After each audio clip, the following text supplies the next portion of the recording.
꿈새 하프타임 새벽 예배에 오신 여러분을 주님의 이름으로 환영하고 축복합니다. 다 같이 마음을 모아서 잠시 기도하겠습니다.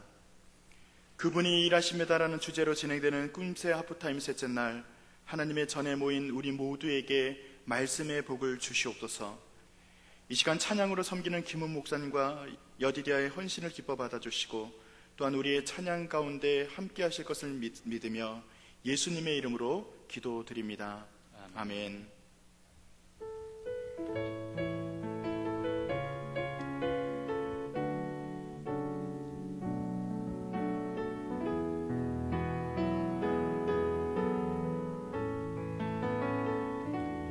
우물가의 여인처럼 난 구했네.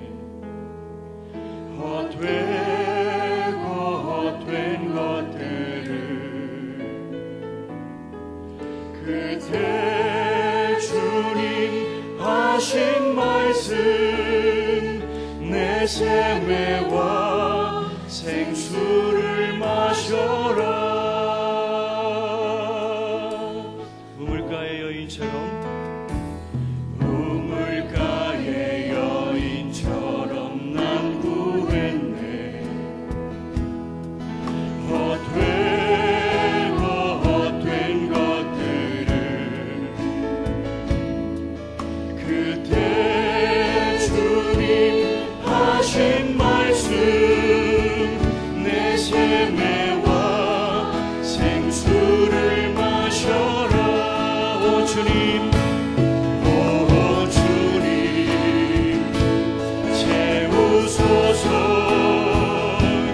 나의 잔을 높이 듭니다.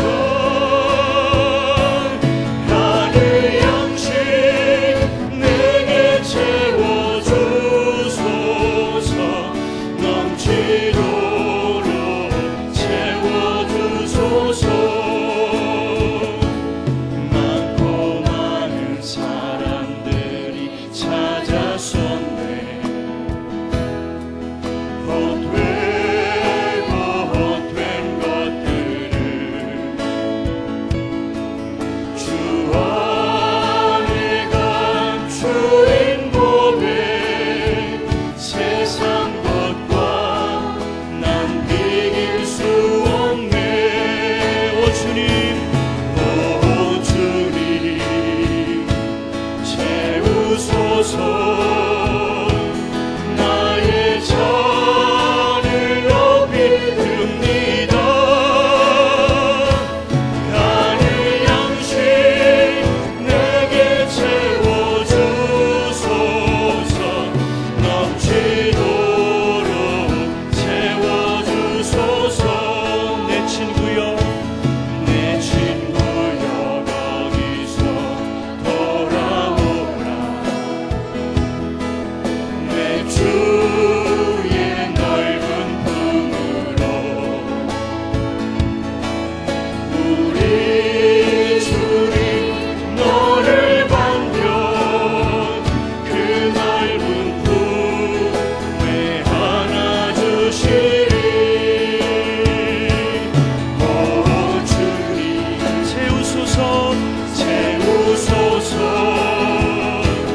나의 잔을 높이 듭니다. 하늘 양식 내게 채워주소서. 넘치도록 채워주소서. 많고 많은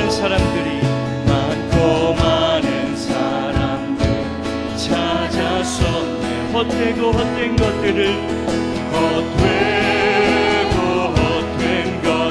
주 안에 감추인 법에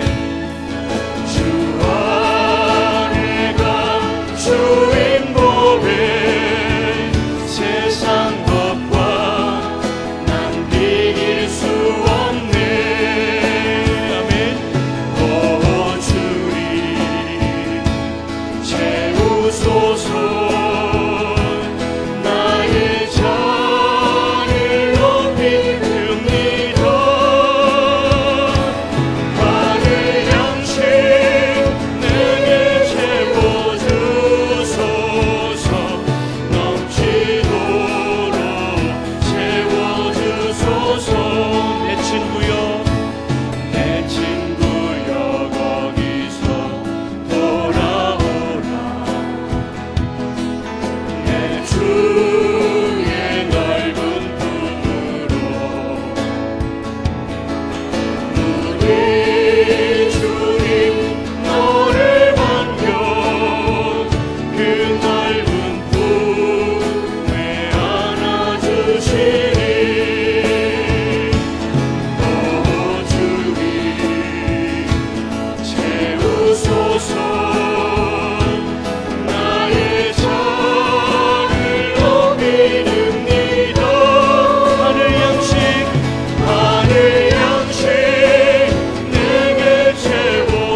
하나님, 오늘 말씀을 전해주시는 우리 담임 목사님 가운데 성령으로 함께하여 주셔서 그 말씀을 통하여서 주의 성도들이 참 진리를 깨달아 알게 하여 주시옵소서라고 기도해 주셨으면 좋겠습니다. 또한 하나님 아버지, 오육교구의 그 헌신의 찬양과 우리 권사의 찬양을 통해서 여기에 있는 우리 모두 다가 하나님 은혜 받게 하여 주시옵소서라고 함께 통성으로 기도하도록 하겠습니다. 하나님 감사합니다. 오늘 불러주셔서 좀 예배하게 하시니 감사합니다. 말씀을 통해 은혜 받게 하여 주시고 하나님의 영광과 은혜가 넘치게 하여 주시옵소서.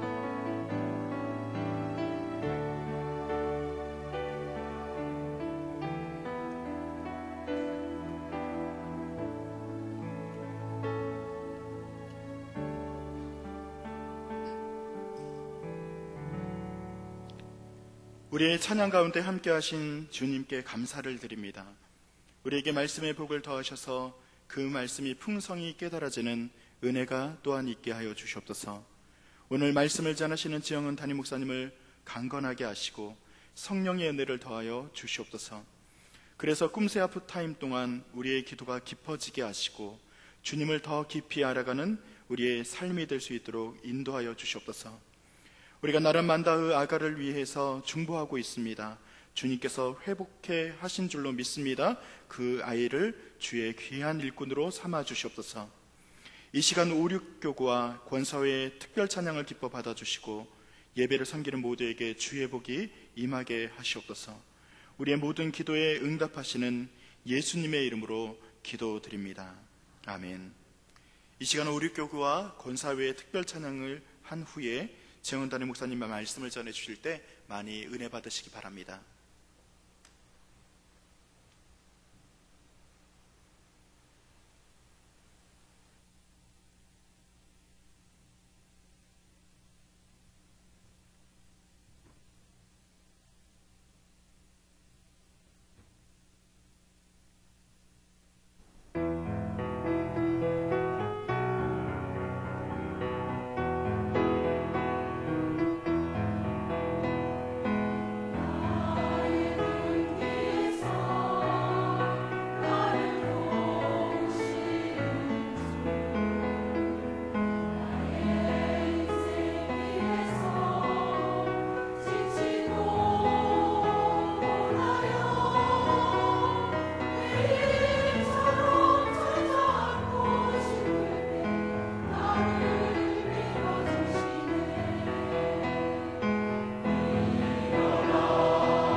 참 좋은 찬양들을 해주셨습니다.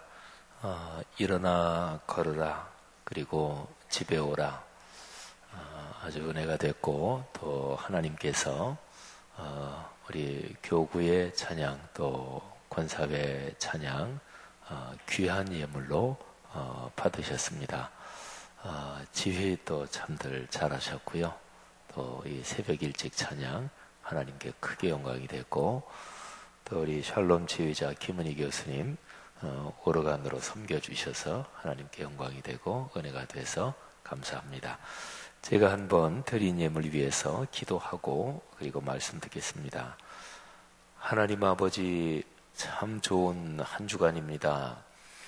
또 새벽에 일찍 일어나기 때문에 또 한 주간 동안 그렇게 일어나느라고 낮에 졸리기도 하고, 또 생활 리듬하고 잘 맞지 않는 것도 있겠습니다만, 말씀을 듣고 그리고 말씀을 묵상하고 그 말씀 끌어안고 6일 동안 지내니 참 감사합니다. 하나님께서 이 말씀이 우리의 삶에서 작동하며 이루어지게 하실 줄 믿습니다. 우리 사랑하는 성도님들, 하나님 앞에 기도의 제목, 또 오래도록 기도해온 간구의 제목들 가지고 있습니다. 하나님 앞에 가지고 나온 이 제목들 하나님께서 이루어 주실 줄 믿습니다. 이번 한 주간 동안 하나님께서 우리에게 기적을 보여 주옵소서, 표적이 우리의 삶에 일어나게 하옵소서. 특별히 가정 가문마다 아들, 딸, 손녀, 손자, 자손, 후손들을 위해 기도하는 제목에 각별한 응답을 주옵소서. 또 나이 드신 분들, 몸이 좋지 않고 또 병 때문에 고생하시는 분들, 하나님께서 지금 안수하여 주옵소서. 지금 성령으로 고쳐 주옵소서. 지금 이 자리에도 충만한 하나님의 거룩한 영이 함께 하시는 줄로 믿습니다. 하나님, 드린 예물에 오른손을 얹고 기도하오니 하나님께서 사랑 나눔 헌금을 축복하사 이번에 나란 만다흐 또 한 생명을 살리게 하셨으니 감사하고, 우리가 지금까지 살린 60여 명의 귀한 생명들 하나님이 있는 곳에서 주의 거룩한 영으로 축복해 주시옵소서. 우리의 가정 가문을 하나님께서 생명을 지켜주시며 풍성하게 하시며 질병과 사고로부터 막아 주옵소서. 감사와 간구의 예물을 드린 그 모든 심령마다 그 감사 더 넉넉하고 풍요롭게 강처럼 흐르게 하시고, 그 간구는 응답받도록 복을 주옵소서. 감사를 주 앞에 돌립니다. 예수님 이름으로 축복하며 기도 올립니다. 아멘. 하나님의 거룩한 말씀, 요한복음 5장 1절부터 9절입니다. 요한복음 5장 1절부터 9절 말씀 다 같이 보지요.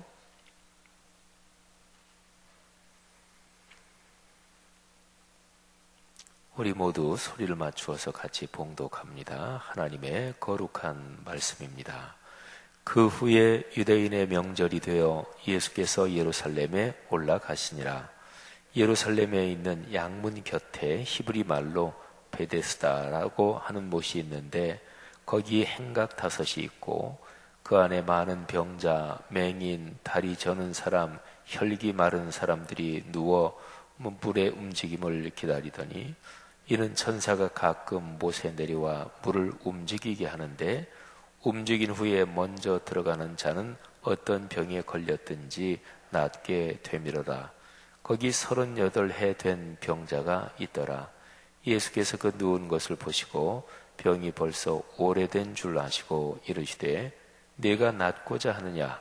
병자가 대답하되, 주여, 물이 움직일 때에 나를 못에 넣어주는 사람이 없어 내가 가는 동안에 다른 사람이 먼저 내려가나이다.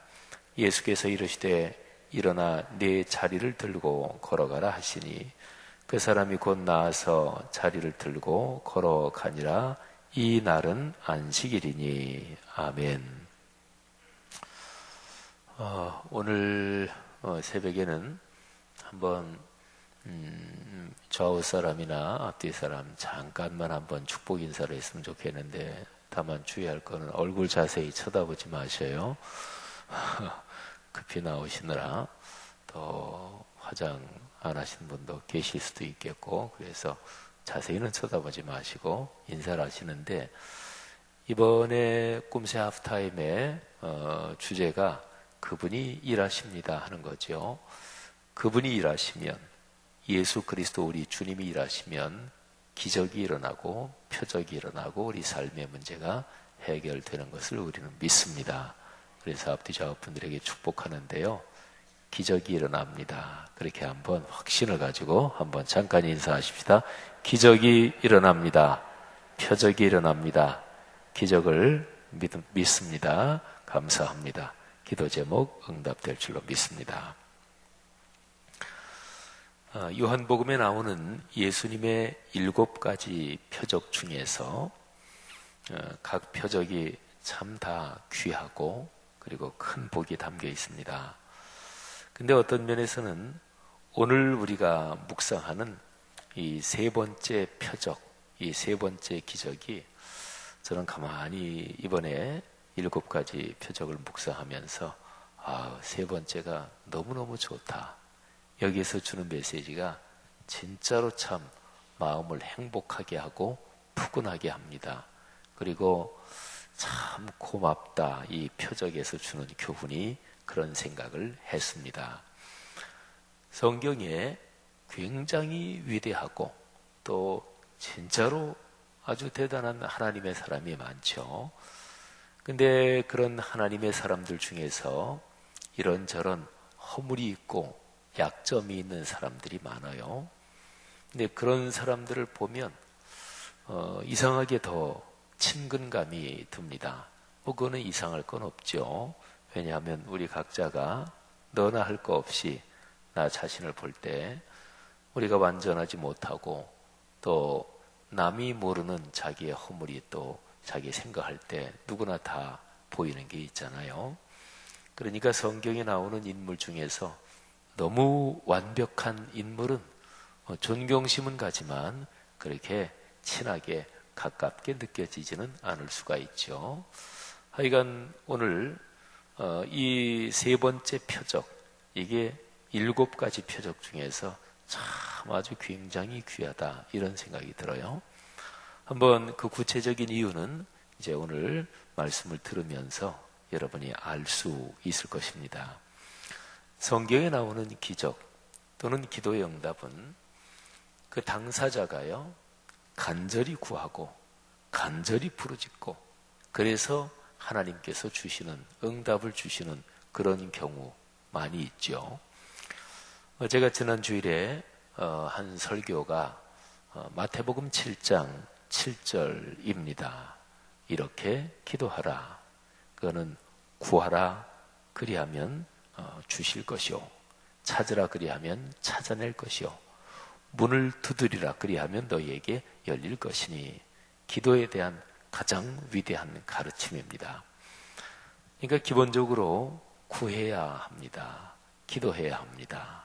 그런데 성경에는 그 당사자가 아주 간절한 어떤 간구, 그런 심정을 가지고 있지 않은데도 하나님께서 채워주시는 것도 있습니다. 우리가 성경을 읽을 때, 또 신앙생활에 대해서 얘기할 때, 내가 알고 있는 지식 가지고 모든 것을 싸잡아서 거기에 다 집어넣으려고 하면 안 돼요. 대개 그런 사람이 신앙의 독선이 강합니다. 그리고 자기가 알고 있는 신앙, 그것만 옳고 이거하고 다르면 그건 다 잘못된 신앙이야, 이렇게 생각하는 경향이 많습니다. 그거는 신앙의 오류고, 그런 고집이 강화된 거지 신앙이 깊어진 게 아니거든요. 그러니까 기도에 관해서 제가 지금 말씀드리면서 이 얘기를 하는데, 성경에는 무수한 기도의 응답이 기록이 되어 있는데, 근데 간절히 가는 거 하고 부르짖어 가는 거 하고 그래서만 하나님이 들어주시느냐? 성경에는 안 그런 것도 많아요. 본인은 생각지도 않는데 하나님께서 찾아오셔서 그래서 치료해 주시고 고쳐주신 것도 많습니다. 그리고 본인은 기대하지도 않았는데 하나님께서 진짜로 초대해 주시고 그런 경우도 굉장히 많아요. 이게 굉장히 귀한 거지요. 여러분, 우리가 신앙생활하면서 우리가 하나님 앞에 조목조목 구한 거 그것만 하나님이 응답해 주시면 우리의 삶이 어떻게 지탱되겠어요? 요즘에 우리 한국의 미세먼지, 이 대기, 공기질이 사실은 서울이란 도시가 그렇게 좋은 편은 아니에요. 뭐 더 나쁜 데도 물론 있지만요. 근데 우리는 매일 일어날 때 하나님, 우리가 숨 쉬는 공기 제 몸에 해가 되지 않도록 하나님이 지켜주십시오. 뭐 그런 것까지 기도하지 않잖아요. 또는 상에 반찬이 올라왔는데 하나님, 이 반찬 또는 이 음식 먹을 때 이 음식에 독이 없게 하옵소서. 뭐 그런 기도까지 매일 구체적으로 드리진 않잖아요. 그러니까 사람이 생존하고 살아가는데 우리가 조목조목 명시적으로 기도하지 않은 그런 것도 하나님이 사실은 다 지켜주시고 응답해 주시는 거죠. 우리가 명시적으로 구하지 않은 것, 그런 것까지 채워주시는 하나님의 은혜를 찬양하고 감사할 수 있기를 바랍니다. 오늘 여기 세 번째 간구에서 38년 된 병자, 베데스다 연못가에 있는 병자, 이 사람이 주님을 찾은 것이 아닙니다. 그냥 주님께서 그 연못에 가셨어요. 주님께서 그 연못에 가셨는데 주님을 알아보고 그리고 다윗의 자손 예수여 나를 고쳐주십시오 이랬던 것도 아닙니다. 여리고에 있었던 앞을 보지 못하는 시각 장애인 한 사람이 성경에 나오지요. 근데 그 사람은 예수님이 여리고를 지나갈 때 뭐 막 주변에서 막 웅성웅성하고 막 사람들이 많은 것이 이제 눈은 보지 못하고 귀로 느껴지니까 아유 무슨 일이 있어요? 왜 그렇습니까? 그러니까 사람들이 이 보기에 나사렛 예수께서 지나가시네. 그러니까 그냥 그 얘기를 듣자마자 소리 질러댔습니다. 근데 사람들이 많이 지나가고 있었으니까 이게 뭐 조용하게 무슨 뭐 침묵 시위 하듯이 그렇게 지나간 게 아닐 거 아니겠어요. 막 뭐 사람들이 환호도 하고.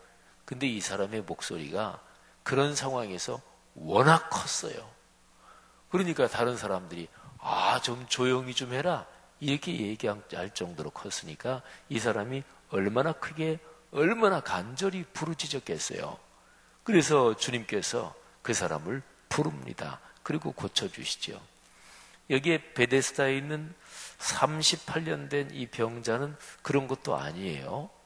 이 사람은 예수님이 자기를 고쳐주시고 나서 예수님이 금방 그냥 떠나셨어요. 그 자리를. 그래서 바리새인들 다른 사람들이 누가 너를 고쳐줬느냐? 그러니까 몰라요. 누가 고쳐줬는지도. 그 사람이 예수인지도 모르는 거예요. 그리고 나중에 다시 예수님이 그 사람을 만났어요. 근데 그 사람이 눈이 안 보이는 상태에서 고침을 받고 예수님이 금방 떠났으니까 뭐 그래도 자기가 워낙 그렇게 오래도록 뭐 눈을 앞을 보지 못하는 상태에서 딱 보고 이분이구나 뭐 이렇게 얼굴 정도는 봤겠죠. 근데 이름도 몰랐단 말이죠. 다시 만나서 예수님이 악한 것이 생기지 않게 다시 죄를 짓지 말고 살아라 이렇게 얘기하니까 그러면서 그때서야 알아요. 나를 고쳐주신 분이 예수님이구나. 그러니까 보세요. 여기에 세 번째 표적이 참 귀한 것입니다. 성도 여러분, 우리는 성경의 말씀을 대할 때마다 그 말씀을 붙잡고 기도하잖아요. 그리고 중요한 것은 우리가 기도한 것은 기도해놓고 우리는 잊어버려도 주님께서는 잊지 않으십니다. 오늘 이 새벽에 말씀을 들으면서 지금 잠시 바로 이 점을 붙잡고 우리가 하나님 앞에 마음의 기도를 올렸으면 좋겠어요. 오 주님, 내 인생 걸어갈 때 이 필요를 나는 알지 못하고 나는 깨닫지 못하고 그럴지라도 주님께서 내 모든 필요를 아시고 나를 이끌어 주시고 응답해 주시기를 간절히 간구합니다. 그런 하나님의 은혜가 여러분의 삶에 넉넉하시기를 주의 이름으로 축복합니다. 예수님께서 그 베데스다 그 연못가에 보니까 거기에 수많은 병자, 맹인, 다리 저는 사람, 혈기 마른 사람들이 누워 있었습니다. 근데 수많은 사람들 그냥 이렇게 되면 얼마나 좋을까요? 주님께서 큰 소리로 여기 있는 모든 병자 다 건강할지어다. 그래서 일시에 싹 다 나면 얼마나 좋을까요? 그럴 수도 있겠죠. 주님께서는 전능하신 하나님이시니까. 근데 우리가 성경에서 배우는 전능하신 하나님, 또 모든 것을 다 알고 계시는 하나님, 이거는 성경적으로 아주 정확하게 맞아요.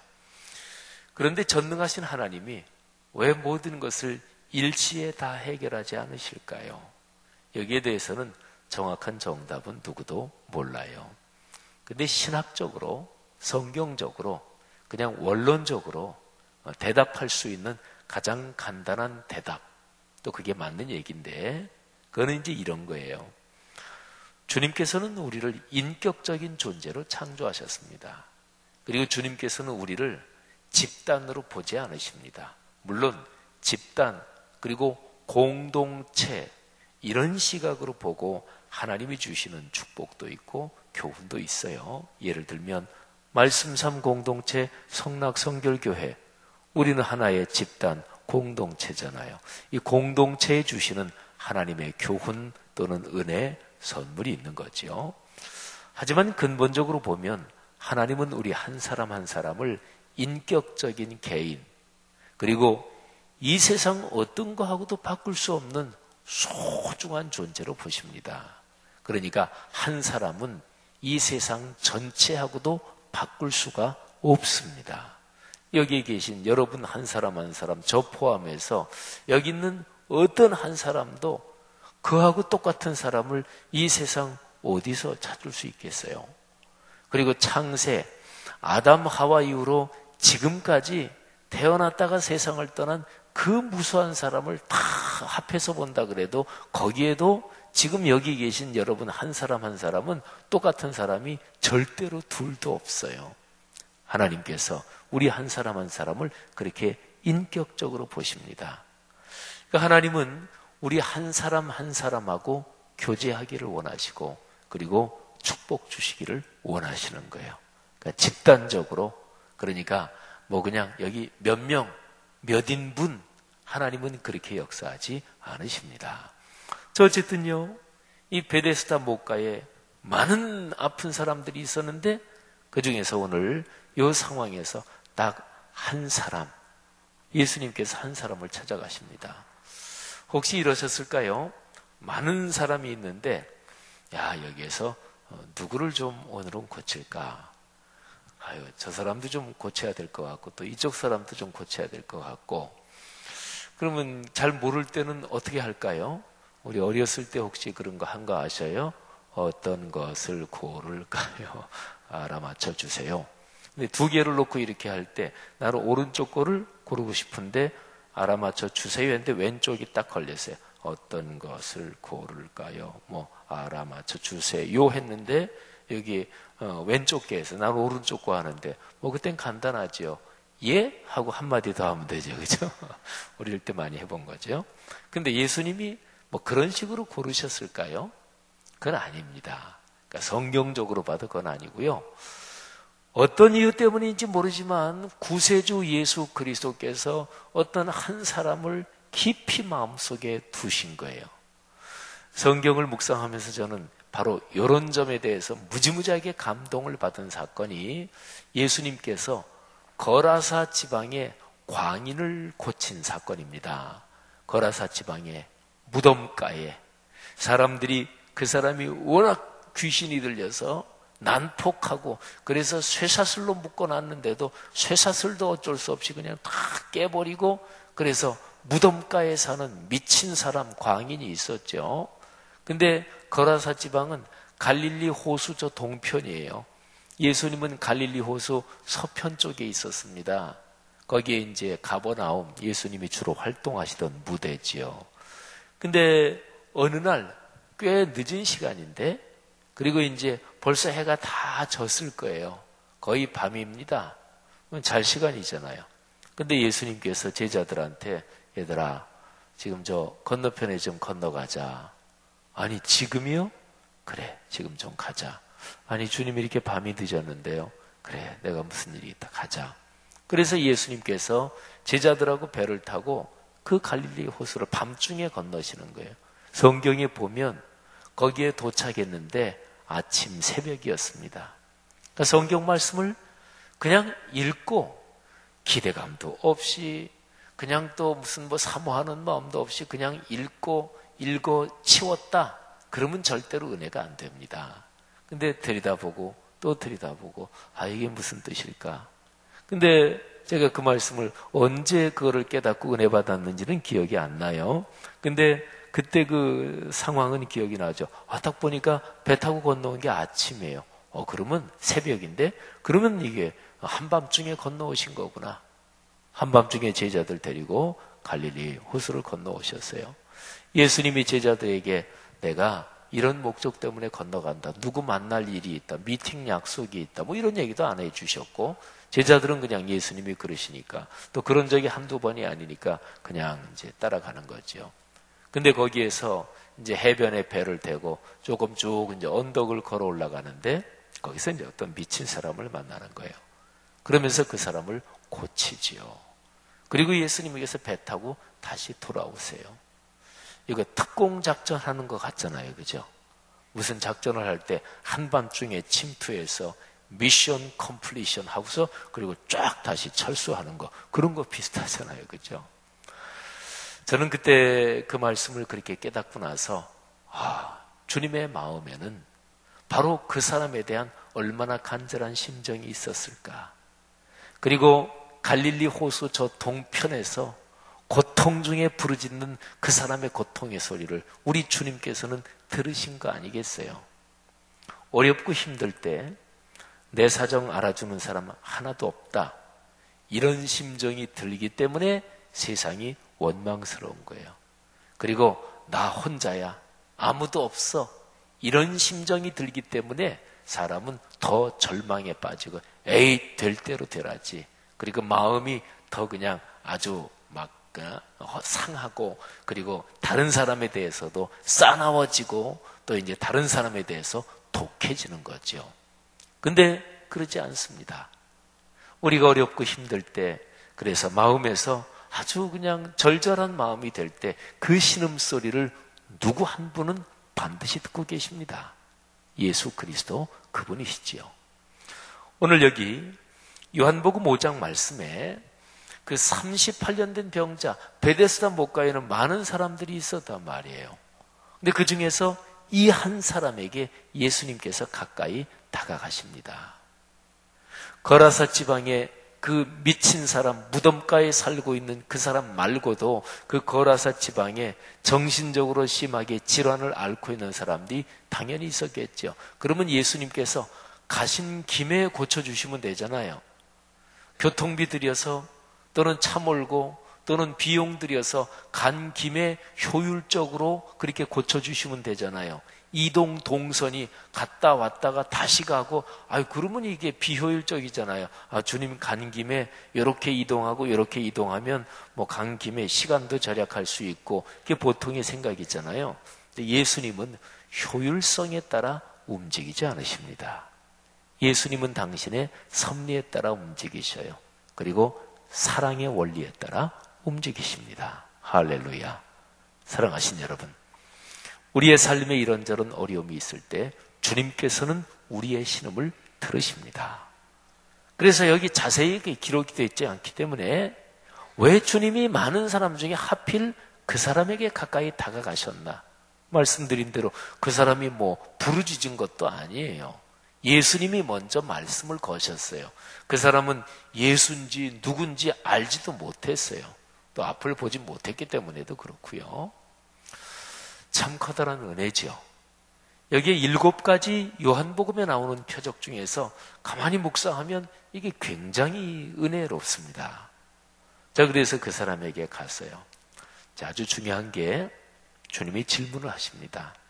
주님의 질문은 아주 간단합니다. 오늘 여기 1절부터 9절까지 예수님께서 입을 열어 말씀하신 게 딱 두 문장이 나옵니다.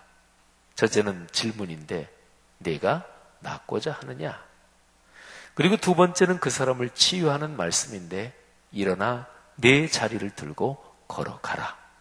아까 우리 5,6교구에서 찬송해준 바로 그 가사하고 똑같아요. 일어나 걸어라. 일어나 내 자리를 들고 걸어가라.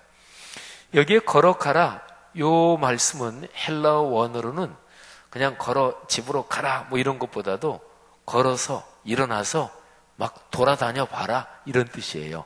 그러면 한번 병이 나았는지 한번 너도 확인해 보고 다른 사람도 확인할 수 있게 한번 일어나서 이렇게 저렇게 돌아다녀 봐라 이런 뜻이에요. 어쨌든 딱 두 마디인데 첫 번째 질문은 얼마나 주님께서 정확하게 질문하시는 것입니까? 여기에 병자가 있는데 한두 해도 아니고 10년도 아니고 38년이에요. 이 사람이 나이가 몇이 됐는지 그거는 모르겠어요. 성경에는 날 때부터 앞을 보지 못하는 사람 얘기가 나오는데 우리가 7가지 표적 중에서 요한복음 9장에서 이제 그거를 볼 거예요. 근데 여기에 이 앞을 보지 못하는 또는 이게 다리를 쓰지 못하는 이 사람은 38해 됐는데 몇 년 동안 병을 앓았는 나이가 몇인지를 모르기 때문에 날 때부터 그렇게 됐는지 어떻게 됐는지 그거는 알 수가 없어요. 근데 예수님께서 이 사람에게 질문을 딱 한 가지만 하십니다. 내가 낫고자 하느냐? 근데 이 사람에게는 이게 제일 중요하잖아요. 야, 병이 들리고 아주 심하게 들렸는데 걷지도 못하는데 38해 동안 근데 낫고자 하느냐? 그렇죠. 이것처럼 중요한 게 어디 있어요?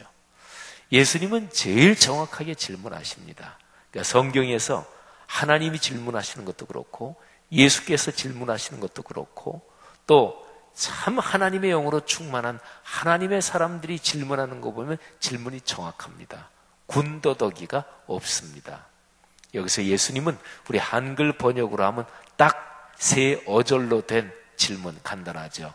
내가 낫고자 하느냐?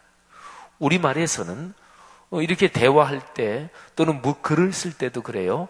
주어가 빠져도 말이 됩니다. 그러니까 예수님이 이렇게 대화하고 계시니까 그 사람한테 내가 낫고자 하느냐? 내가 이거를 안 해도 사실은 돼요. 그러면 더 짧아지죠. 낫고자 하느냐? 아주 정확한 질문이잖아요. 근데 오늘 본문에서 참 중요한 것은 이 사람의 대답, 이 병 걸린 사람이 대답하는 대답입니다. 자, 대답이 이래요. 잘 들어보세요. 주여, 물이 움직일 때에 나를 못에 넣어주는 사람이 없어. 내가 가는 동안에 다른 사람이 먼저 내려가나이다. 그러면 질문하고 대답이 잘 맞아요? 한번 생각해 보세요. 예수님의 질문은 낫고 싶으냐? 낫기를 소원하느냐? 이거예요. 그러면 이 사람이 가장 간단하게 대답하면 이렇게 대답할 수 있어요. 예. 아주 한 글자로 대답도 할 수 있어요. 아니면은 조금 낫기를 원한다는 절절한 심정을 표현한다면 예, 낫기를 원합니다. 이 병에서 고침받았으면 좋겠습니다. 이렇게 대답을 하면 이게 정답이에요. 질문에 딱 맞아요. 근데 이 병자는 예수님의 질문에 제대로 답을 사실은 하는 게 아니에요. 보세요. 내가 낫고자 하느냐? 이거는 소원을 물은 거죠. 근데 이 사람은 자기 소원보다는 내가 병이 이렇게 하면 나을 건데 그런데 내가 그렇게 하질 못합니다 하는 방법에 대해서 대답을 하고 있어요. 이 사람이 생각하는 병 고침받는 방법은 뭐냐면 그 베데스다 연못에는요, 이제 학자들이 볼 때는 연못이 이제 물이 다른 데서 이렇게 흘러 들어오는데 근데 그거 말고요, 연못 저 밑에서 아마 샘이 솟는 그런 게 있었을 것이다 이렇게 봐요. 근데 샘이 늘 솟아나는 게 아니라 어떨 때 갑자기 샘이 솟는 이제 그런 게 있었으리라고 보죠. 뭐 비가 만일에 많이 내려서 그 지하에 지하수가 이동하다가 어떨 때 샘이 저 바닥에서 솟구치는, 그러면 여기 물이 이렇게 차 있으니까 바닥에서 갑자기 물이 꽉 솟구치면 이게 막 물이 막 움직일 거 아니겠어요? 그런 현상이 있었을 것이라 이렇게 보지요. 근데 그때에 가장 먼저 그 물에 들어가는 그 사람의 병이 낫는다, 이제 말하자면 그런 얘기가 있고 이제 그런 거예요. 그래서도 이제 거기에 사람이 많은 거죠. 그런데 이 사람은 이 사람이 이제 걷질 못하니까 그렇게 물이 콱 움직일 때 다른 사람이 먼저 들어간단 말이에요. 그래서 이 사람의 대답은, 제 병이 나을 수 있는 방법은 물이 움직일 때 가장 먼저 들어가는 것인데, 이게 방법인데 제가 그 방법을 쓸 수가 없습니다. 제가 먼저 들어가려면 누가 저를 여기에다가 넣어줘야 되는데 넣어줄 사람이 없습니다. 이렇게 대답하는 거예요. 예수님의 질문하고는 핀트가 틀리잖아요. 너 소원이 뭐냐 묻는데 그 소원을 대답하지 않고 방법을 얘기를 하는 거예요. 핀트가 틀리죠. 근데 이거를 가만히 묵상하다가 더 은혜가 되는 거예요. 대답도 잘 못하는데 주님께서 고쳐주시는 거예요. 여러분이 알고 계시는 성경 지식, 신앙적인 지식이 다 정확하지 않잖아요. 그건 저도 마찬가지입니다. 설교자도 또는 목회자도 신학자도 자기가 가지고 있는 하나님에 대한 지식이 어떻게 다 완벽하겠어요. 그런데 하나님께서 그래도 은혜를 주시는 거예요. 아주 간단하게 생각해 보시면 돼요. 여러분의 어린아이를 기를 때 또는 손자, 손녀를 생각해 보세요. 걔네들이 엄마, 아빠, 할머니, 할아버지한테 하는 말이 그게 다 합당하고 다 정당하고 어쩌면 저렇게 사리에 맞는 말을 하나 그래요? 아니잖아요. 애들은 뭐 말도 발음도 제대로 하지 못하고, 조그만 애들은 말이죠. 그리고 또 뭐 이런저런 사리 분별도 못하고. 제가 엊그제 저희 아버님 어머님 유골 모셔놓은 국립현충원에 갔어요. 근데 저희 이제 그 조카 그 손주죠. 그 손주 조그만 애가 이제 거기에 말하자면 증조부죠. 증조 할머니 할아버지요. 거기 이렇게 모셔 있고 그런데 걔가 이런저런 질문을 해요. 그래서 뭐 얘기하다가 여기 증조 할아버지가 6.25 전쟁 때 훈장을 탔어. 그래서 여기 모셔놓은 거야. 그러니까 걔가 훈장이 뭔데요? 그러더라고. 그래서 뭐 어떻게 뭐 설명을 또 해야 되잖아요. 그리고 6.25 전쟁 때 공산군을 포로로 잡아서 그렇게 훈장을 타셨어. 근데 공산군이 뭔데요? 또 묻는 거예요. 그 대답을 해야 되잖아요. 걔네들하고 얘기하려면 아주 피곤하죠. 뭐 이런 거 저런 거 그냥 자꾸 물으니까. 여러분 생각해 보세요. 그런데도 이놈 귀찮은 애, 그런 생각이 들지 않죠. 어리니까 귀엽고 이뻐서 이렇게도 설명하고 저렇게도 설명하고. 우리가 하는 말이 다 옳아요? 하나님 앞에 기도하는 게, 여러분이 기도하는 게 다 맞습니까? 하나님, 참 제가 보기엔 하나님이 답답도 하십니다. 아니 이렇게 그냥 제가 다 알아가지고 다 이렇게 검토하고 그리고 다 이제 끝내놓고 이렇게 그냥 딱 기도하는데도 이것도 처리 못하십니까? 혹시 이런 심정이 들지는 않으십니까? 우리는 무의식적으로도, 저는 목사로서 그렇게 생각해요. 목사는 어쨌든 목회의 전문가고 하나님을 만나는 이 신앙생활의 전문가잖아요. 근데 저를 비롯해서 우리 그리스도인들이 하나님을 답답해하는 경우가 많습니다. 근데 답답한 거는 하나님이 아닙니다. 우리가 답답한 거예요. 하나님이 보시기에 여러분이 답답하지. 그런데도 하나님은 답답하게 여기지 않으시고 계속 얘기해 주시고 설명해 주시고 그러면서도 응답해 주신단 말이에요. 할렐루야. 이 사람의 답이 틀렸어요. 예수님은 소원에 대해서 물었어요. 근데 이 사람은 물론 낫기를 원합니다. 이게 이 사람의 대답에 들어있긴 들어있어요. 근데 정확하게 딱 초점을 맞추지 못하고 방법에 대해서 이야기를 하고 있습니다. 자, 여러분, 이게 첫 번째예요. 예수님께서는 소원을 말씀하셨는데, 물어보셨는데 이 사람은 방법을 대답합니다. 우리는 그럴 때가 많아요. 기도할 때 하나님을 신뢰하는 아주 좋은 기도 방법이 있습니다. 소원은 아뢰시고 방법은 맡기십시오. 한번 따라 하시죠. 소원은 아뢰고 방법은 맡기라. 근데 우리는 방법을 너무나 많이 신경을 써요. 우리가 하나님 앞에 소원도 얘기하지요. 근데 방법까지 우리가 가르쳐 드려요. 그리고 하나님 꼭 요 방법으로만 해 주십시오. 그러는 거예요. 근데 방법은 물론 우리가 원하는 거 말씀드릴 수 있겠죠.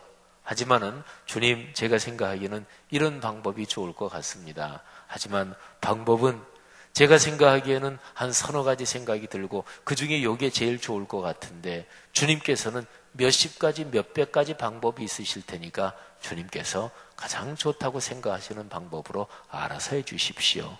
이렇게 맡기는 게 좋습니다. 그는 예수께서도 그러셨어요. 겟세마네 동산에서 십자가에 못 박히시기 바로 전 그 새벽 한밤중에 기도하실 때 주님께서 방법을 말씀하셨어요. 하늘아버지께. 그러니까 원래 궁극적인 뜻은 하나님의 구원의 섭리가 이루어지는 것, 이게 목표죠. 근데 어떻게 그때 예수 그리스도께서 주님, 아버지께서 생각하신 방법이 이 십자가를 지는 요것입니까? 근데 아버지, 요거만 말고 좀 다른 거 어떤 거를 좀 했으면 좋겠습니다. 방법에 대해서 물어보신다면 제가 생각할 때는 요 방법이 아니었으면 좋겠습니다. 예수께서도 그렇게 말씀하셨어요. 그런데 맨 마지막 기도의 결론은 그러나 방법에 대해서 말한다면 제 생각대로 하지 마시고 아버지의 원대로 아버지의 뜻대로 하십시오. 여러분 그렇잖아요. 방법을 맡겼잖아요. 모세가 하나님이 사랑하시는 자기 민족을 위해서 자기 역량을 쏟고 그리고 자기의 인생을 바칠 결심이 섰습니다. 우리 민족을 내가 구원해야 되겠다. 근데 모세가 생각한 그 방법이 하나님께서 생각하신 방법하고 똑같았나요? 아니죠. 모세는 자기 방법을 가지고 있었어요. 그런데 하나님의 방법은 달랐습니다. 그래서 모세가 하나님의 방법에 순종하기 위해서 40년이 필요했습니다. 사실은 모세가 40세 때 내가 민족을 구원하리라 하고 떨쳐 일어났는데 그런데 그 방법이 잘못된 거지요. 그리고 이제 미디안 광야로 피신 갔는데 하나님이 한 1, 2년 있다가 야 모세야 내가 생각하는 방법이 이거야. 이렇게 하자. 너 어떠냐? 동의하냐? 근데 하나님이 40년 동안 나타나지도 않으셨어요. 왜? 모세의 마음이 준비가 되어 있지 않았습니다. 근데 모세가 힘 다 빠지고 그리고 에이 민족 구원하긴 뭐 내가 무슨 민족의 대표자도 아닌데 그냥 내 한 몸뚱아리 잘 살아가면 되지. 그리고 결혼도 하고 애들도 낳고 그냥 평범한 목동으로 살아가고 있을 그때에 하나님께서 나타나십니다. 그리고 모세를 부르셔요. 그게 언제예요? 힘 빠졌을 때. 여러분 운동 잘하려면 힘 빼는 것부터 배워야 돼요. 그리고 진짜로 어떤 일을 하면 힘 빼는 것부터 배워야 돼요. 이게 겸손한 거죠. 힘이 잔뜩 들어가면 운동 못합니다. 그리고 목에 힘 들어가면 반드시 자리가 높아질수록 실수합니다. 교만해지고 그리고 내가 잘나서 그 자리에 있는 거라고 생각해요. 그게 아닌데 주님께서 맡겨주신 일인데 그러니까 하나님과의 관계도 어그러지고 근데 이게 고집이 돼서 딱 고정관념이 되면 안 들립니다. 주변에서 제 아무리 얘기해도 안 들려요. 주변이 아니라 하나님이 말씀하셔도 안 들려요. 그러니까 말씀하셔도 안 듣는데 하나님이 나타나실 리가 없죠. 모세가 힘 다 빠지고 그때 하나님이 들을 귀가 이제 열리게 됐을 때 그때 하나님께서 나타나시는 거예요. 여러분 어떠십니까? 우리의 간절한 소원만 하나님 앞에 정확하게 간구하면 돼요. 방법은 하나님께 맡기십시오. 하나님의 방법이 더 좋습니다. 하나님의 방법이 우리가 인생 살아가는 궁극적인 쭉 과정으로 보면 하나님의 방법이 훨씬 더 탁월합니다. 자, 이게 첫 번째 메시지예요. 소원만 아뢰라. 방법은 주님께 맡겨라. 그 다음에 두 번째, 세 번째 간단하게 보면 여기서 이 병자가 대답하는 게 이래요. 사람이 없습니다. 이게 이 사람의 대답이에요. 여기에 보면 주여 물이 움직일 때 나를 못에 넣어주는 사람이 없어. 내가 가는 동안에 다른 사람이 먼저 내려가나이다. 여기서 문장 구성으로 볼 때 부가적인 문장 다 빼고 이 사람이 요점은 뭐냐면 사람이 없습니다. 나를 도와줄 사람이 없습니다. 여러분 이런저런 일거리를 해결하기 위해서 내가 고민하고 노심초사할 때 우리에게 드는 가장 평범한 생각이 이거예요. 사람이 없다. 수단, 방법 여러 가지 중에서 나를 도와줄 사람이 없다. 근데 사람이 없는 게 이 사람한테는 맞을 거예요. 사람이 없다. 근데 그 사람 앞에 지금 나타나신 사람이 있어요. 완전한 사람으로 이 땅에 오신, 그런데 완전한 하나님이신 예수 그리스도 메시아가 지금 그 사람 앞에 있습니다. 사람은 시각이 잘못되고 그리고 절망하고 낙담하고 세상이 원망스럽고 할 때 공통적으로 드는 게 사람이 없어. 나를 알아주는 사람이 없어. 나를 도와주는 사람이 없어. 나 혼자 이렇게 돼요. 선지자 엘리야도 그랬어요. 하나님, 다 우상 앞에 절하고 아무도 없습니다. 나 혼자만 남았습니다. 사람이 없습니다. 그랬잖아요. 근데 하나님께서 뭐라 그러셨어요? 사람 없지 않아. 7,000명이나 있어. 바알에게 무릎 꿇지 않는 사람 7,000명이나 있어. 우리가 마음이 그러니까 없는 걸로 보이는 거예요. 여러분에게 뭐가 없으십니까? 우리가 이런 게 없어. 이런 게 있어야 되는데 그건 대개 하나님 주님의 도움 빼놓고 다른데 시야가 그렇게 탁 처박혀 있으면은 그러면 이제 하나님은 안 보이고 이것만 보이는데 없어요. 사람이 없습니다. 그런데 주님께서 거기에 계셨습니다. 여러분, 이게 중요합니다. 우리가 살아가면서 어떤 문제가 있을 때 주님께 시선을 돌리면 그때부터 해결책이 보이기 시작하는 거죠. 기도의 문이 열리기 시작하면 해결은 이미 문이 열리는 거나 다름이 없습니다. 진정으로 주님을 의지하고 진정으로 주님을 붙잡는 그 순간에 드디어 문이 열리게 되는 거죠. 그 다음에 여기에 이 사람이 물에 들어가야 낫는다. 그리고 특별히 물이 움직일 때, 물의 파문, 물이 격동할 때 그때에 들어가야 낫는다 그런 거잖아요. 그런데 정확하게 얘기하면 물이 아니라 말씀입니다. 우리는 돈을 중심에 놓고 생각할 때가 많죠. 근데 중요한 것은 돈이 아니라 말씀입니다. 내가 아플 때 건강, 내 몸이 건강해야 되겠다. 그건 당연하지요. 그거 소원이잖아요. 근데 그것보다 먼저 몸이 아니라 건강이 아니라 말씀입니다. 나를 도와줄 어떤 백, 어떤 끈, 근데 끈이 아니라 말씀입니다. 이거는 신앙의 가장 기본적인 것인데 제가 목회자들에게 많이 강조하는 것도 목회자의 임지나 이런 것도 목사는 잘 알아요. 목사는 설교하는 사람이니까. 그러니까 자기 자신을 좀 성찰하는 훈련이 된 사람은 목사는 자기를 잘 살필 수 있어요. 그러면 내가 가슴에 손을 얹고 내가 목사이기 이전에 한 사람으로 내가 진짜 임지 문제에 대해서 이런저런 끈이 아니라 진짜로 주님을 의지하는가, 이거를 스스로 정직하게 물어봐야 되는 거죠.